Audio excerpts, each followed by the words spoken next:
All right. Good afternoon, everybody.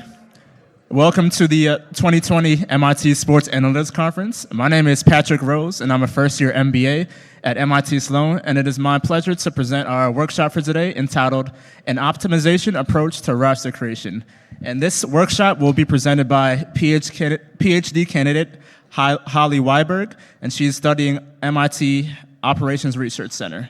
And she's going to be presenting this panel, so I hope you guys enjoy the talk, and we'll have a session for Q&A at the end. Thank you. All right. Hi, everyone. Thank you. It's great to be here. My name is Holly Weinberg. As we said, I'm a PhD candidate at MIT's Operations Research Center. My research focuses on machine learning and optimization and how it relates to healthcare. So this is a little bit different than my day-to-day. But my first dream job was to be a baseball analytics person. So it's a lot of fun for me to be here. And it's been really interesting to see everything that's being done in this space over the past couple days. So today, I'm going to walk us through an introduction to optimization, starting with kind of the intuition of what we mean when we talk about optimization models, and going then more into making this precise mathematically, and then implementing it in the context of a simple roster creation example. If you're interested in following along with the code live, you're welcome to download the data and materials at this link. But you're also welcome just to follow along on the screen here. This is all going to be implemented in Julia, so if you don't have Julia installed on your computer, at the GitHub link there are installation instructions of how to get up and running, but I'd be happy to talk to anybody afterwards if you want to troubleshoot or get this kind of up and running on your own. All right. So to start off with what we're talking about when we say optimization, I think optimization is something that's super intuitive and kind of ubiquitous in business decision making. So kind of any business decision generally involves some kind of objective that you're trying to maximize or minimize subject to some constraints. And so in the sports world, a couple examples that could pop to mind at first would be like NFL scheduling. If I want to schedule all my NFL games during the season, I may want to come up with a schedule that maximizes viewership, or that maximizes like the most exciting division rivalries being at the end of the season. Or if I'm thinking about a sport like baseball that has a lot of travel involved, maybe I care about the costs or the times that are involved in the scheduling and trying to minimize that. Today, we're going to dive more into an example about roster creation, where we say we're going to try to come up with a team, the national basketball team, to maximize the overall team's performance. The point in building any optimization model is that we need to optimize, we want to maximize something, but we also have constraints on the system that dictate what's a feasible solution in our space. And so what that means is, where, for example, trying to maximize viewership, primetime viewership for the NFL, we can't schedule every single NFL game to be on Sunday night every single week, right? There are a lot of requirements in terms of filling all of our slots. Teams have to play each other a certain number of times. There's something that like dictates what a feasible solution is. And similarly, when creating a roster, we can't put every eligible player on our Olympic team. We have different constraints on the team size, the team mix, things like that. And so mathematical optimization, the framework that we're going to talk about today, is basically just adding like a mathematical approach to these intuitive business decisions. And the idea is if you can formulate your problem mathematically, you're able to solve it to make more objective and data-driven decisions, or at least have that as a data point when you go through the decision-making process. All right, and as I go through this, if you have any questions, feel free to stop me and raise your hand, and we can pass around the mic. So in any optimization problem, we have three key ingredients, I'd like to say. So we're going to talk through this example primarily about roster creation, trying to create a team to maximize performance. And those three key components are our decision variables, our problem objective, and the constraints. So the first thing we have to think about in any optimization formulation is, what is the decision that we're trying to make? In the case of roster creation, we're trying to decide for each player, are we going to include them or not?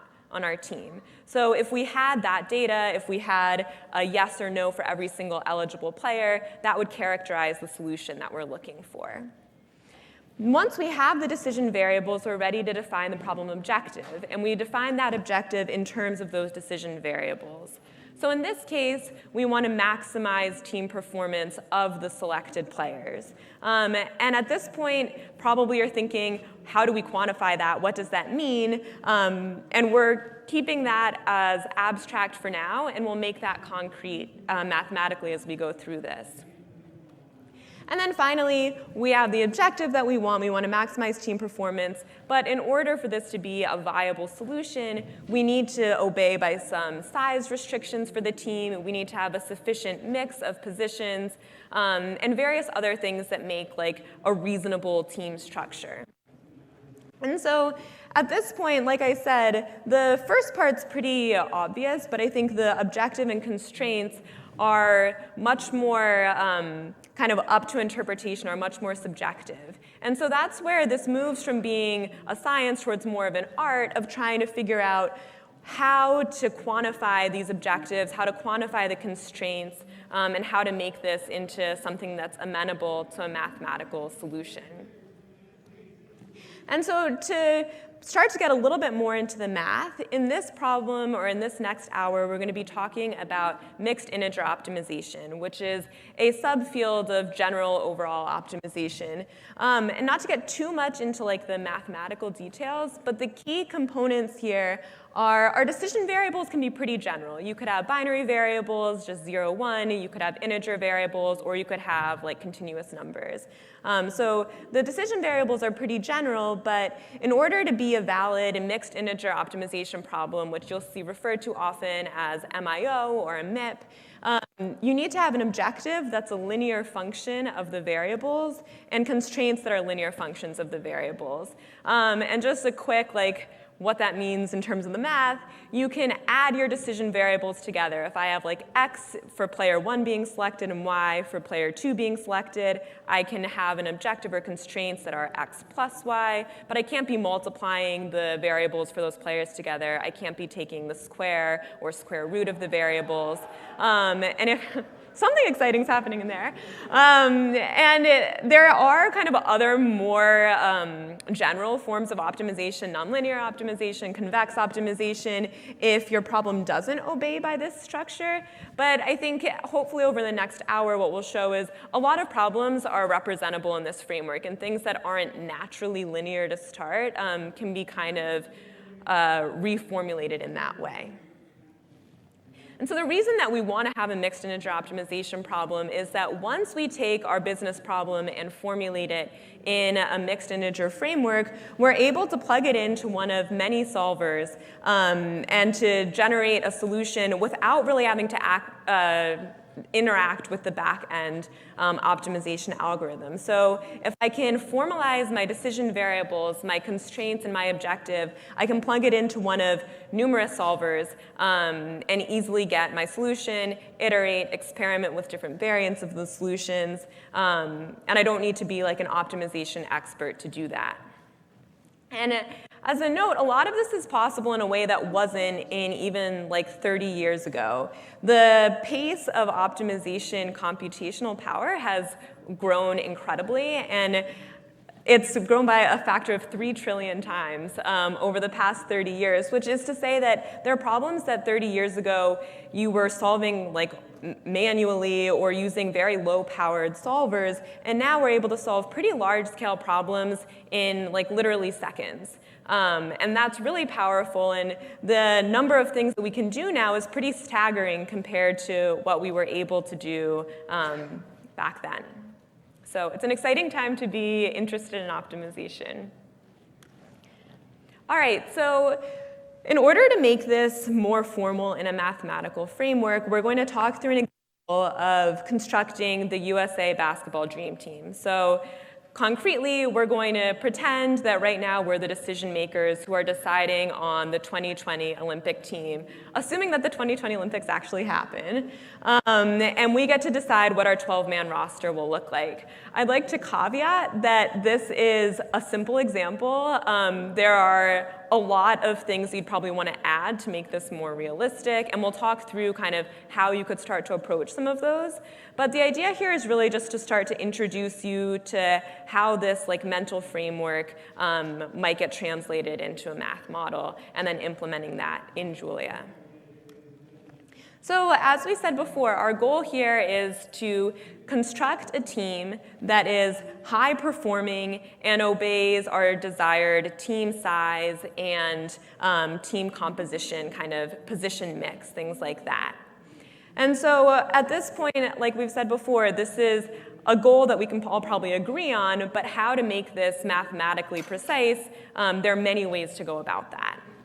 And so we'll step through each of those three key ingredients, the decision variables, the objective, and the constraints, in making actual equations that implement this.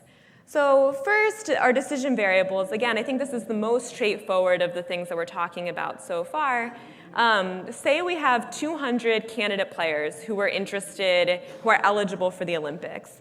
Then for each of those players, we want to create a variable, what we call an indicator variable, that will be set to 1 if we select them, and will be set to 0 otherwise. So for example, if xi equals 1 and player I is Steph Curry, that means we've selected him. If it's 0, that means we haven't selected him. And so this is now going to be kind of the basis of all of our constraints and our objective. It'll all be in terms of these decision variables.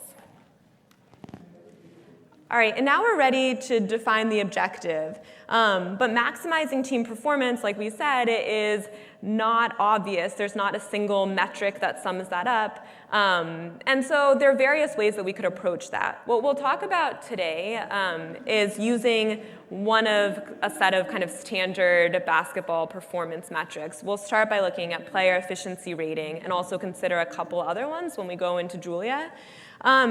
There's a really important kind of asterisk here, which is that in this model that we're looking at right now, we're assuming that there's independence of the performance of the individual players. So if I'm selecting 12 players, I want to maximize performance, I can like add up their individual performances. In reality, as they talked about in the session, the basketball analytics session yesterday, these metrics are highly contextual, and there are also a lot of interaction factors. When you have two players on the court together, they may be better, they may be worse. And so at the end, we'll talk a little bit about how you may extend the model to start to capture those things. The takeaway is you can capture those things, but we're not going to do that in the context of this just for the sake of an hour. All right, so if we make this assumption, kind of a generous assumption that the player performances are independent, we can formulate our objective to say, I have data on each player's performance rating, which I'm going to make this vector S. And so that will be of length 200 because I have 200 players. And I want to maximize the sum of S times X. So if you think about this, we're letting X equal 1 only for the players that we select. So effectively, when we're summing up over all 200 players, we're only summing up the performance rating of the players who we've actually selected. All right. So we can use a similar approach to start to define the constraints of the system, summing over these indicator decision variables. So the first easiest constraint that we need to make in this system is to say that an Olympic team can have 12 people on it. So we're going to sum over all of our xi's and enforce that the sum of those xi's equals 12. So we have 12 players. We can also add constraints on a mix of positions. This, again, the biggest caveat, I realize this is really not how we would actually think through the positions of the players, but this is actually very generalizable. So if we pretend for a second that the way that we're interested in controlling the team kind of position mix is by guard, forward, and center, what you can do is create a data column for each player. We'll create a column G, which says for each entry, is player I a guard or not, 1, 0. The same for forwards and the same for centers. And then if we just look at that first constraint up there, what we're saying is I want to sum over all of the players. And again, this is only going to be 1 for the players who we've selected. So we're effectively summing over the selected players. and summing over whether they're a guard or not, and making sure that we have at least G of those guards. And this you could use kind of for any type of requirement. So you could say that you want to make sure you have at least X number of three-point shooters. You want to have at least a certain number of guys who are above a certain height, or any kind of thing. So this is really just a way to start to enforce that you have a certain mix of kind of backgrounds on your team. All right, and the one thing we switch over to Julia, here you'll see that we're multiplying these GIs by the XIs. A note here is, like we said, the G is data here, and the X is our decision variable. So even though we're multiplying these together, this is still a linear equation. We're not multiplying any decision variables together. So that's the caveat there.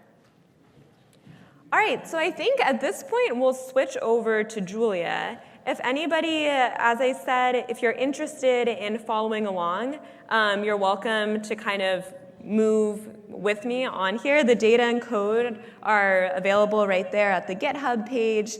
To take a second, if anybody wants to pull this up, just a second to talk about why we're using Julia. Probably if you've been at the sessions this morning, or if you do programming in your day-to-day, you're very likely to be using R or Python more than Julia, if you've ever heard of Julia. There are numerous reasons why we choose to use this here. Julia is a highly performant language, and if you're interested in like the technical specs of that, I think this graph gives a pretty good show of what, on benchmark tests, Julia is very fast.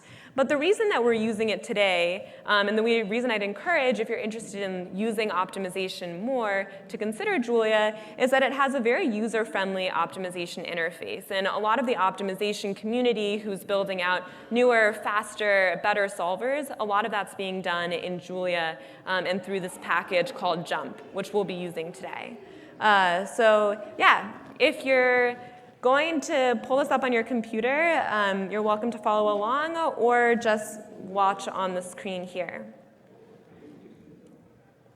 All right, so I'm going to switch over now to Julia. So we'll start by opening Julia 1.3 if you've downloaded that in your, oh, that's not what I'm trying to do. Opening Julia 1.3 in your browser. And so if I open that here, I'm going to run the two lines using iJulia, which is case sensitive. So if you're using this, you want to capitalize the I and the J. And then we're going to start a notebook. And you may get kind of this long output, but that's fine. That's just launching the notebook that we're going to be working with. Okay, so if you followed up to this point, then you're in now like a directory. Basically, this is like Finder on your computer or any other directory. If you've used Jupyter, this should look super familiar. And you want to navigate to wherever you've saved these files. In my case, I'm just going to go to the Git repo where I have this and open up that IPython notebook. And I'll start by just clearing this so we can kind of start fresh. But basically, if you're not familiar with Jupyter, this is just an interface that allows us to kind of write and comment through the code in a nice, easy-to-use way. You could do this just using Julia in the terminal or writing scripts and executing them, but I think this kind of makes it easier to follow through, and hopefully, if you go back and go through this, the intuition is kind of built out throughout the script. Okay, so the first thing to do is to load the CSV and data frames package. If you just downloaded Julia and you don't have these downloaded or you haven't added these libraries yet, then you may have to run using package and then package.add data frames and package.add CSV in order for these next lines to run. If you're running into any errors, feel free to let me know or we can talk about it later. But once you've added these, you should be able to load both the CSV and data frames package, and you should also be able to load Jump and CBC. And so just to give a quick overview as to what we're doing here, JUMP is Julia for mathematical programming is what it stands for, and that's the package that kind of holds the optimization cases that we'll use today and that are used in the optimization community in general. And the solver that we're loading is called CBC. If you use optimization in your day-to-day practice, you're very likely to use Gurobi or Cplex instead. CBC is nice because it's an open source solver and you don't need a license for it. So anybody here should be able to access it and run the code without going through any licensing process. All right, so once you've loaded that, then we're ready to start exploring the data. So we're going to load here some NBA data from 2018 to 2019.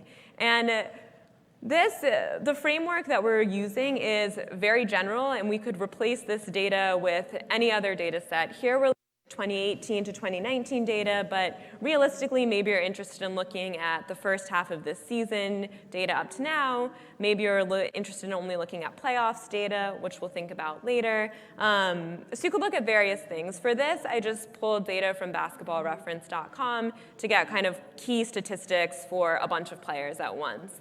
And so what we're looking at here is we're casting kind of a broad net of any basketball player who plays in the NBA is an active player and is US born. So for now, we're going to assume that that's our eligible population of Team USA basketball players. There's some caveats to that, but for now, that's just what we'll work with.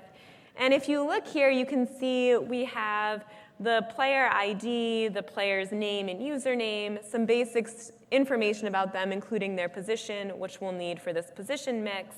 And then we have a bunch of kind of ratings or statistics about the player, starting with player efficiency rating, which is what we're going to be looking at to start. I've also pulled in a few other fields manually just to kind of check ourselves as we go through this. So we're pulling in the data for whether this player was in the Olympics in 2016, whether they're on kind of like the finalist lists for this year's Olympics. I think there are like 45 players who were shortlisted to be on the US team, and so we've pulled that in. And then they're all-star, whether they were an all-star in this past year. So that's what the data looks like, and if you're new to Julia, a way to explore the data, similar to how you would do in R, we do this first command. So here we're just looking at the first 10 rows of this data frame, and you can see for each player, like we expect, we have their name, we have their position, their age, and then the various metrics. Since Jupyter is trying to give us like a nice output, it's only showing us the first 10 columns, but there are a lot more columns, which you can see if you open up the CSV, you can look at the full data set. All right, so now that we have our data, we're ready to start using this data in our optimization model. And to start, we're just going to implement those exact same decision variables, constraints, and objective that we did in the PowerPoint. So to initialize a model in Julia, you use this command where we're creating a variable which will hold our optimization model.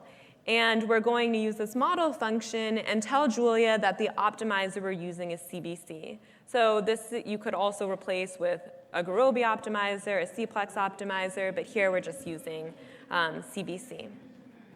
So if you run that, you'll see, if you're doing this on your computer, it may take a few more seconds to run these things. Like the first time you run these packages, it can be a little bit slower, but as we can see here, right now we have just an empty model, so this doesn't really do anything. There's no objective and there's no constraints yet, but that's what we'll start to add to our model in the code below. All right, so the first step, like we said, is defining the decision variables. And you can see here we have just what we had in the presentation. We have 200 xi's that we want to initialize. So to do this in a more generic way, we start by creating a variable that is the number of players. So we said 200 in the PowerPoint. That happens to be how big this data set is. But more generally, you want to create an x for all indexes or indices 1 through n, where n is the total number of players. So if we just pull the number of rows of the data frame, there's 1 row per player. and we can initialize our variables that way. And as you'll see, this is exactly what we want. We now have 200 variables indexed for each player. All right. So now that we have those decision variables set, we can formalize our objective. And like I said, right now we're going to look at player efficiency rating. There are other ways to do this that could be better or that could be worse, and we'll look at a couple of them later on, pending time. But for now, we'll just start with player efficiency rating. So the first thing that we're going to do is to pull the column of all player efficiency ratings from that data frame. So if I separate this out so that we can look, we can create this column. This is basically just saying the exclamation point says I want to pull all rows of this one column PER, and that gives me a 200 element list of all of the ratings for each of the 200 players. All right, and then I'm going to create my objective. This is doing the same thing that we said up here, but just in Julia notation. We're summing over all of our x times s parameter times variable for all i's equal 1 to n, and then we're going to maximize that. You notice here we're dividing by 12, and this is really just an interpretation thing that if we're looking at what the objective value is for this when we solve it, it's easier to kind of think of on a per player basis, but mathematically we're just like adjusting by a constant. So you could omit this divided by 12 and you'd get the exact same optimal solution with a different objective value. All right, so we'll do that. We've now set our objective. And to start to solve our first model, we'll just create one constraint, and that's to say that the team has to have 12 players. So we're going to just add, using this function, we're adding a constraint that's going to sum over all of our x's and make sure that that's equal to 12. And whenever you're forcing equality, you use this double equal sign as you would do in like R or another language. So we can run that. And if you're running this, you can use, if you haven't used Jupyter before, you can use Shift-Enter to run, or you can just press this button at the top to run it as well.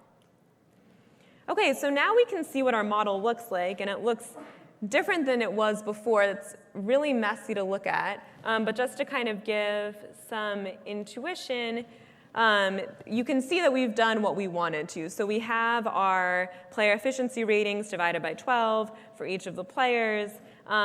We have one constraint that's saying that the sum of all those has to be 200, and then each of our variables is constrained to be binary, so 0, 1. All right, and if you just double-click to the side, you can make that smaller so that we don't have to look at it. All full out. All right, and so now it's just a simple one-line command to optimize this model in Julia. So we run the optimize function, optimize exclamation point. Our argument is just the model that we've set up. And if we run that, in a matter of seconds, it should give us an optimal solution. So again, kind of the first time that you run this in a day, it might take a little while to warm up, and then it'll get faster as you run subsequent times. So you get a lot of output here. We're not going to talk about this. This is kind of like in the back end, how the optimizer approached this problem. But you can see we got an objective value of 25.4. An optimal solution was found, and it took like 0.01 seconds to solve that problem. So the output doesn't really tell us what we want, which is who are the players that we're selecting, but we can do that using a couple of simple Julia/jump functions. So the first thing is, for each of our x's, we want to extract the value from the model.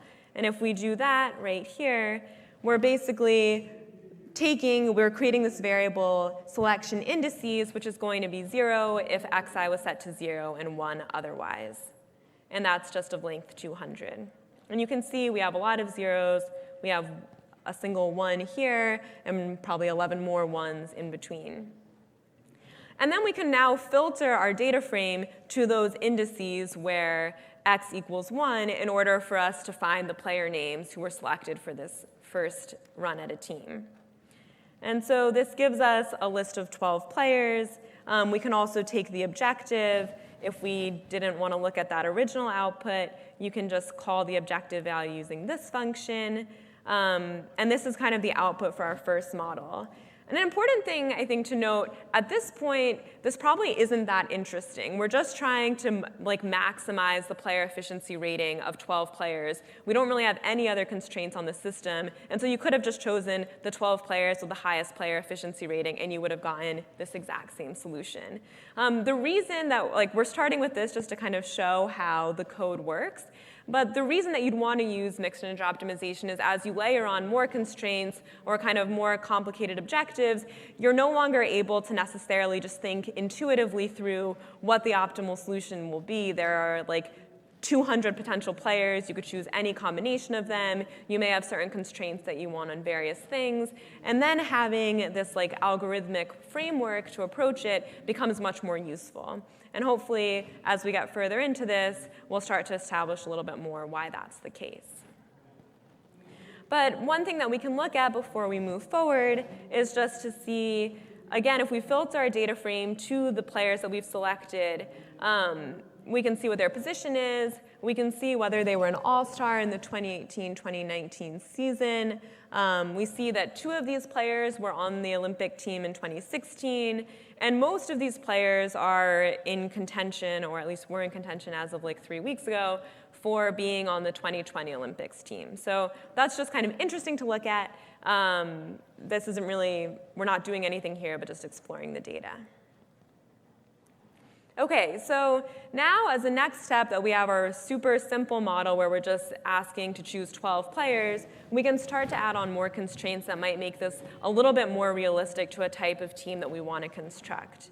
So in this line right here, I'm starting by just replicating all of those constraints, decision variables, and objectives from our first part on a new model, model 2. So this is just copying from what we had above.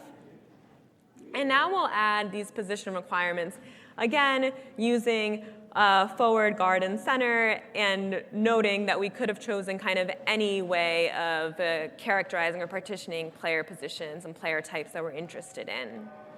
So keep going. Okay, so here we're just creating these data columns for center, forward, and guard by parsing in our data frame the position column. So we're looking at the beginning to see the position column of the data frame. Whenever that equals C, we're going to set this C column to be 1 and otherwise 0. And we'll do the same thing to create a column for whether or not someone's a forward and whether or not someone's a guard. If we run that, we've now created these 3 different data vectors. And again, this is all data. These are indicators, but they're not decision variables. We're just setting this in the model.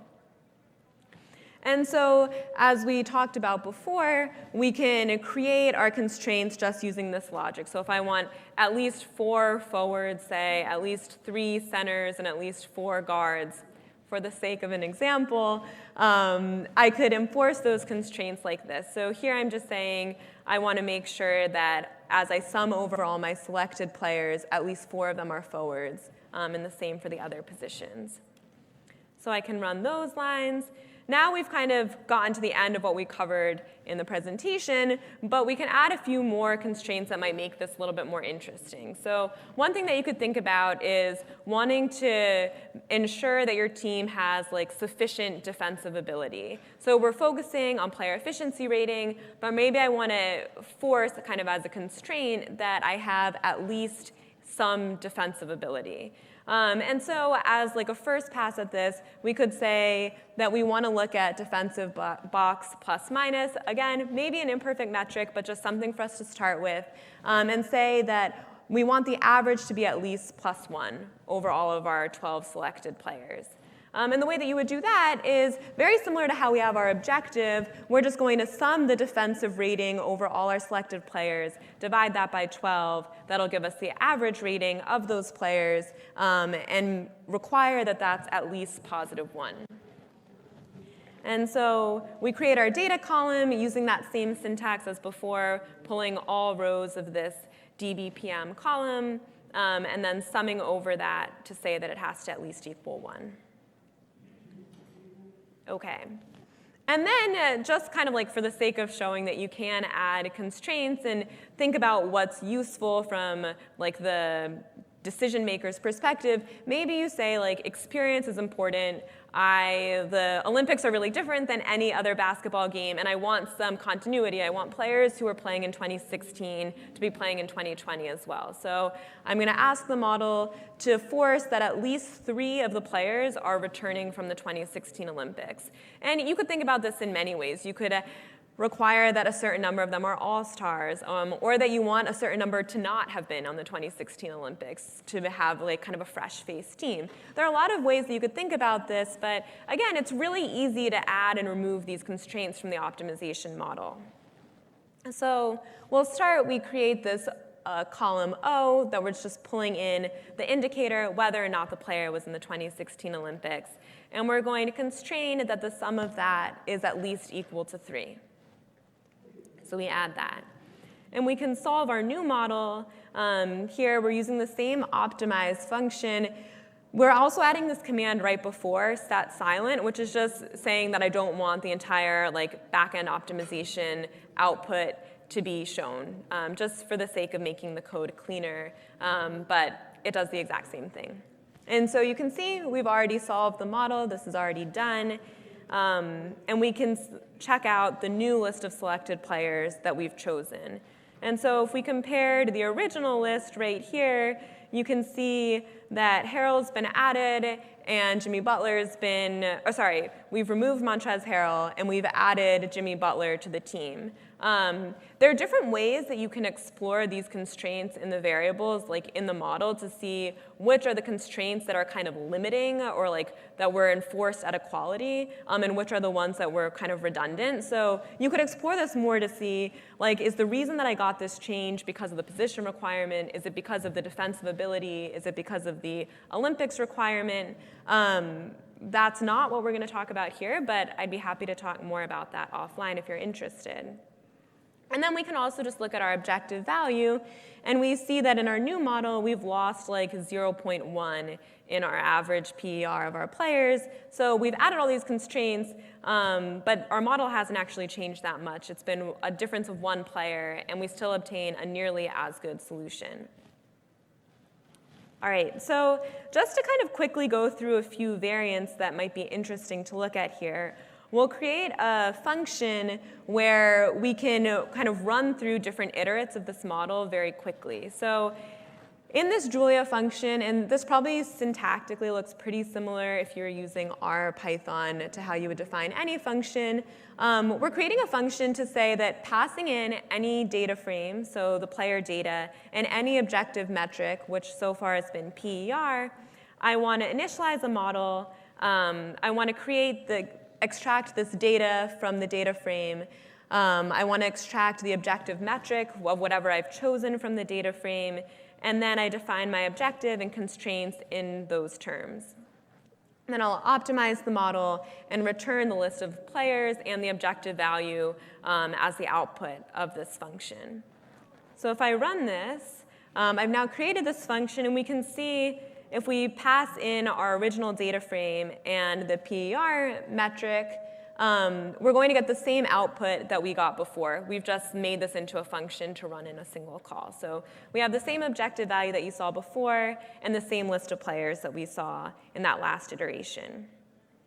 But now we could say, what would this look like if I chose a different metric? What if I looked at box plus minus instead of PER? How would that affect my results? And you can see by running that, again, this is essentially instantaneous. We have a new list of players that would be selected, and then the average BPM is 6.5 of the selected players. And we could do the same thing for win shares. You could do this for like really anything, but just for 3 examples to show here, you can look at this and you see that our average is 0.21, and we have this new list of players. We could also think about doing this on different data sets, like I mentioned before. Maybe you could argue that looking at regular season data is not really accurate to this tournament-style setting, that looking at playoff data could be a better indicator of how well players will perform in kind of the Olympic setting. And so I've done kind of the same data curation process of playoff data, just summed over 2 years of 2017 and 2017 through 2019. If you're interested in seeing how the data curation was done, that's all in the GitHub repo. But basically, this looks nearly identical to before, but we're just looking at playoff statistics instead. So we still have those same metrics that we're looking at and those same indicator variables, just different metrics used or different data used to fill in the different metrics. And so, again, our function that we built up here is generalizable to any input data and any metric. So we can, instead of using our data frame df, we can use df playoffs to feed in and see what the model returns when we do that. And if we do that, we see here we now have an average PR of 30.9, and we have this list of 12 players selected. And so this, you could kind of feed in any slice of data that you want. You could look at only the past 2 weeks. You could look at only this season. You could look at a larger span of seasons or anything. And then for those of you who are familiar with SQL syntax, this probably looks pretty familiar. If you're not, that's not a problem. Basically what we're doing is we're just taking all of the solutions that we've obtained, and we're joining them together to see how often certain players are chosen. And that'll let us start to get a little bit of a sense, if this takes a minute. What we're seeing here is on the left, this is any player who was ever selected in these models will show up on the left, and then there'll be a 1 in the variance that they were selected in, and is missing if they were not selected. So this going left to right is according to our PER objective, according to our box plus minus, according to win shares, and then according to player efficiency rating, but on playoff data instead. And you could extend this, on, again, many different ways. Now you can start to get some interesting insights here. And so if you were doing this as a decision maker, you might be interested in trying different objectives to see how robust are your decisions to different choices of objective. And you can see in this case, 7 of our players are chosen in every single variant of this model. And then there are other players who are chosen only if you look at playoff data. So you see Draymond Green here is only chosen based on these metrics when we look at playoff data, whereas someone like Damian Lillard is chosen in every non-playoff variant. So that starts to give you a sense of, just to inform as a decision maker maybe what the trade-offs are here. And then finally, we could also plug in using a left join, again, kind of a SQL type syntax, to see whether or not these players are in the Olympics finalist list.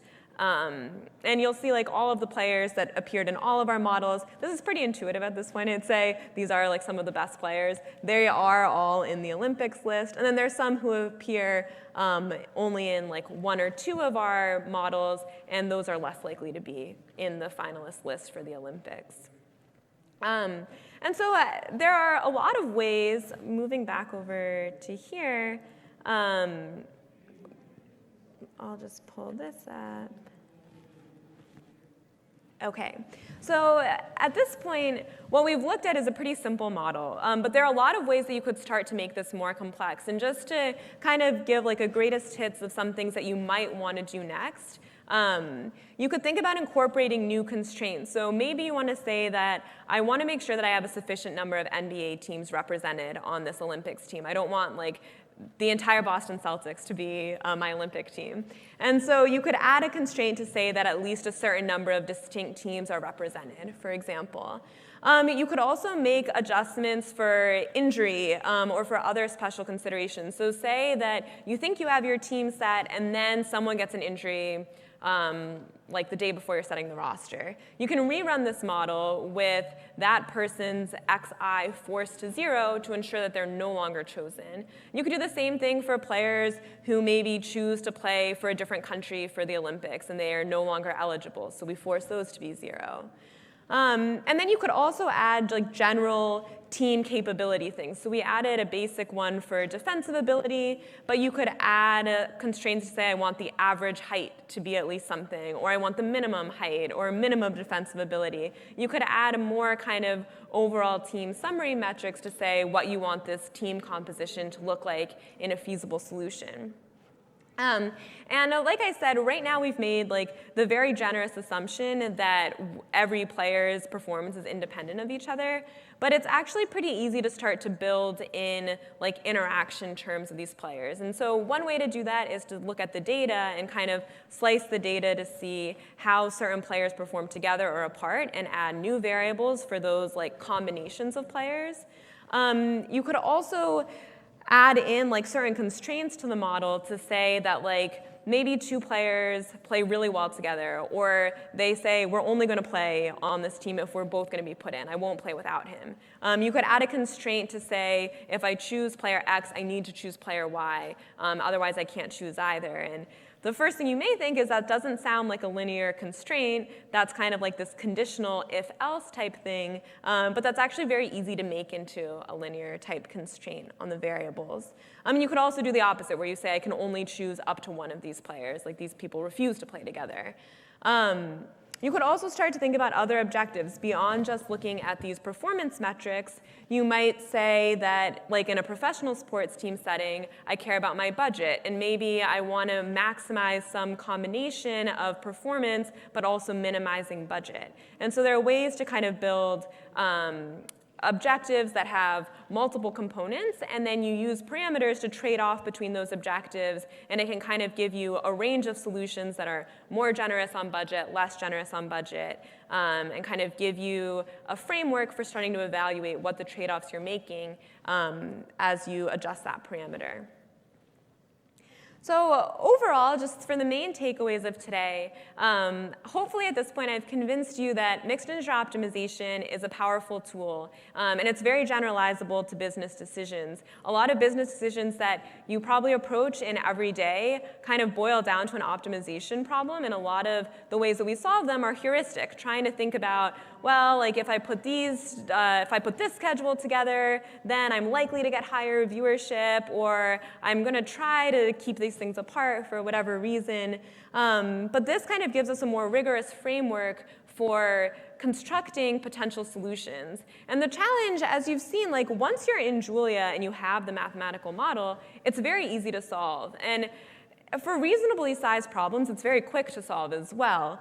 So the challenge is really just converting that business problem into a mathematical model. And I think that's kind of a big takeaway sort of from all the sessions of this conference is that analytics is really powerful, but it's powerful in the context of like the math people working with the subject matter expert and seeing like what are the metrics that we should care about when we're building this team? What are the constraints that we should put as like a coach or as an executive in the league? What do you care about? And then from the math perspective, you start to think about different ways that you might model that mathematically. And then just as importantly, once you have the mathematical solution, you have to be able to translate that back into something that's actually useful for business. This doesn't just give you like the one-shot solution that you then just go and like execute blindly, but it gives you a more kind of informed and objective framework for thinking through these decisions.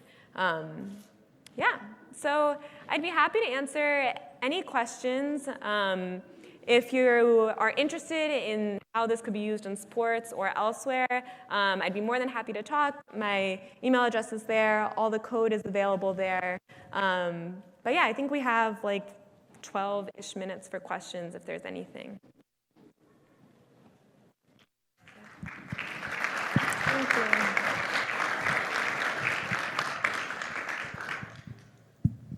Hi, thanks. Hi. So I think obviously someone like a coach or manager would be a little resistant to adopt this early. Yeah.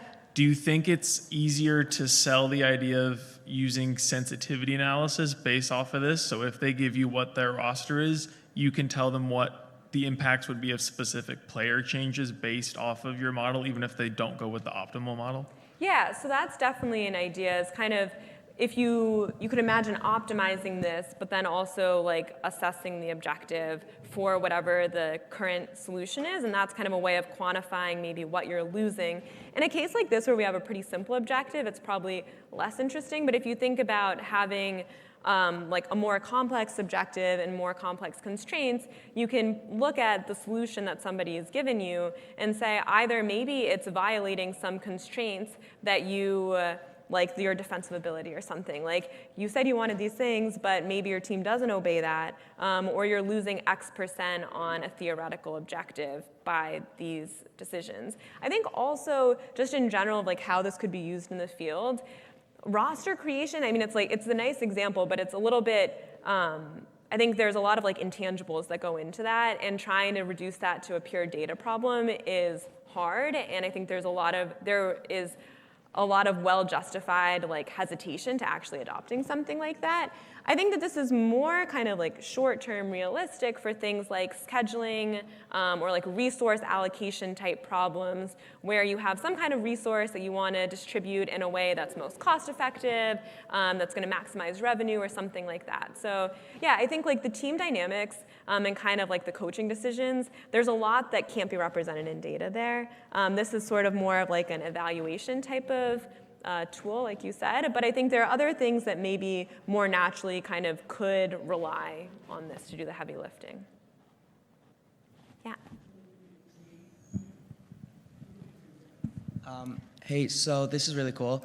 Great. And in the model that you were using, your example, your decision variables were like a binary integers. Yeah. So for an example, could you see this being where the decision variables are potentially minutes played, and then it's optimizing like the minutes for each player, how many minutes they're playing? Totally. And if you were to do it that way, how would you incorporate that? Yeah, so you could think about kind of having two sets of variables, right? So you would still want an indicator to say, is player I included on the team or not? Mm-hmm. And then you could say, if player I has been chosen for the team, then I have another continuous variable, that's how many minutes they play. And you could start to write your objective in those terms to say like an average maybe of multiplying their rating by the number of minutes I've assigned for them to play. But there are ways, again, it like sounds kind of nonlinear to start, that like I say, if this player is selected, I can set their minutes played to be anything. If they're not selected, it has to be 0. But there are like kind of easy tricks with constraints that you can use. And the importance of kind of how efficiently you do that depends on how big the problem is. Yeah, and then one more thing. You mentioned potentially having like 2 objective functions where you want to minimize something and also maximize something else. Yeah. How would you incorporate that into your objective function and make sure it's still a linear function?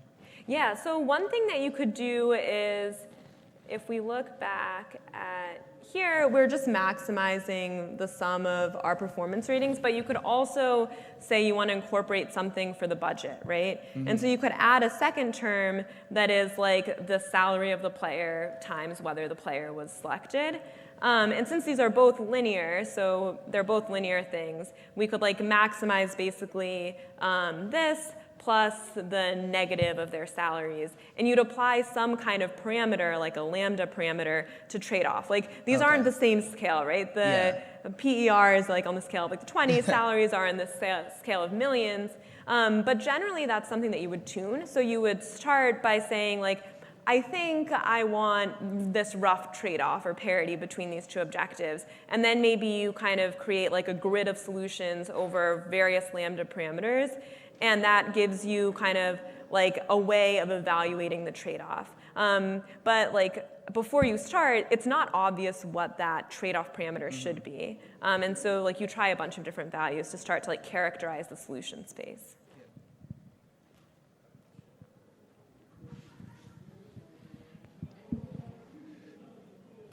Great job, by the way. I had a question. So obviously in sports, there's a lot of variance when it comes to player performance. Yeah. How could you bake in player like probable outcomes into something like this? So maybe for this example, like someone on your bench, you'd want someone that has like a super high upside, but their average play could be lower than the rest of your team.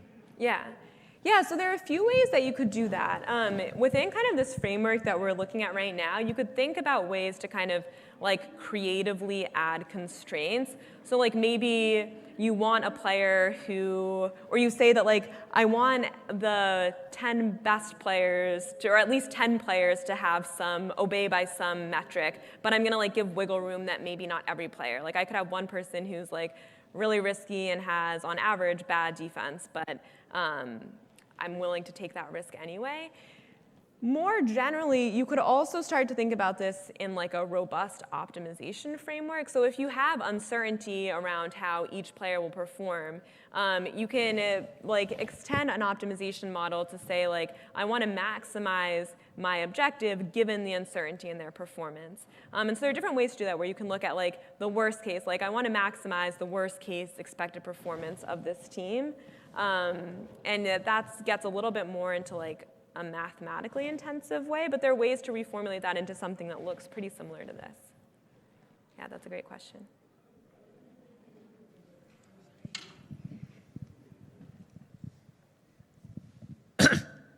So with this kind of mathematical optimization approach, Yeah. how big of an issue do you think non-convexity could be in the optimization for something like roster creation? So for the sake of this, I'd say like in a mixed integer optimization setting where we're looking at, or as we have it right now, we're looking at these linear functions for the objective and the constraints.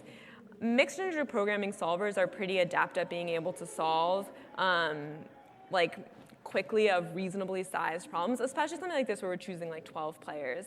As you get like larger and larger problems, then you might have to think a little bit more about like getting a tight formulation for the integer variables and how to make that how to make the kind of like feasible set good and not be so kind of like, I don't know, relaxed about how you maybe formulate like big M constraints for something, which is a way of enforcing like this. If I select someone, I can set the variable to be anything. If I don't, it has to be 0. That, like, as the problem gets bigger, you have to be more careful. But on a small scale problem, they solve quickly that I think you don't have to worry so much about like getting the tightest formulation possible. That helps.